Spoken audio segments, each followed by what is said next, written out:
Welcome back to another video. Today we're going to be discussing the English Catholics, which are their real name Anglicans or Episcopalians.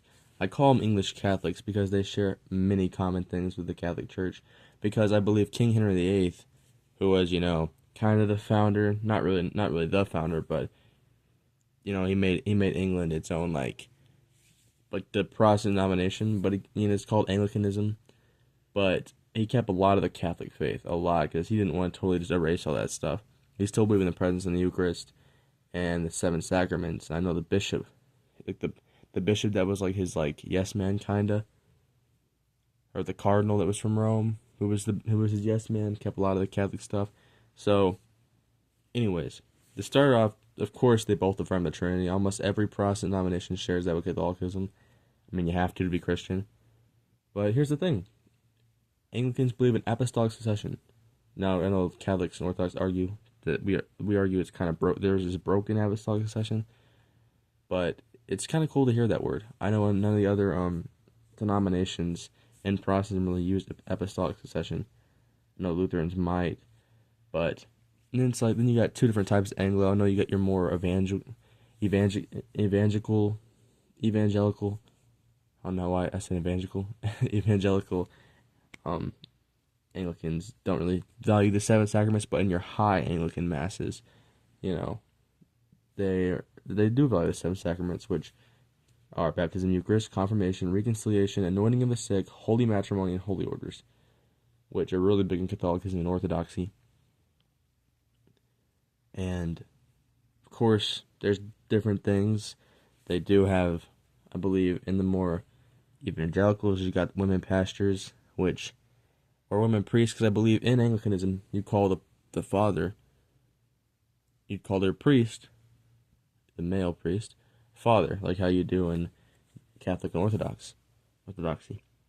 Now, that's my own set of opinions, which I'll leave out of this. This is not opinion video. This is just me speaking about why I think Anglicans resemble Catholicism a lot.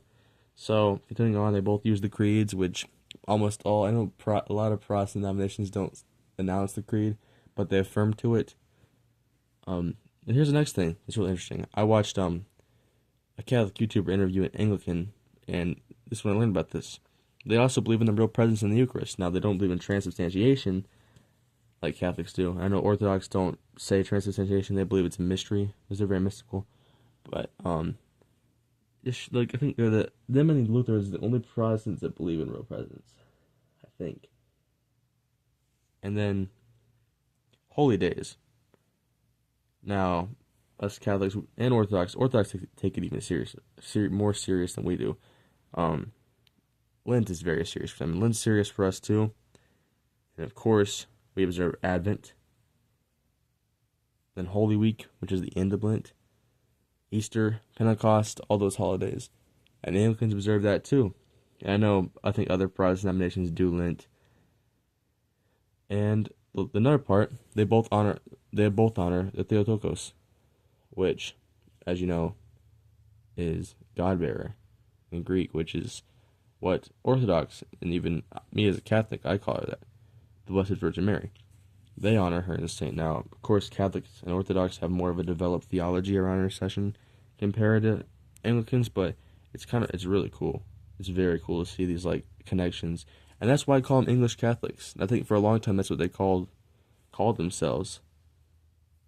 And I know there was that whole controversy where Pope Leo the 13th called them out, called them invalid, all that stuff. But I think we have a better relationship with them nowadays or something like that. But this has just been a short little video. I wanted to make it because I'm trying to cover all the Protestant denominations. So this will be Anglican or the Episcopal's video. Same thing. I'll catch you guys in the next one. Stay blessed through the grace of Christ. Stay blessed, and I love you guys.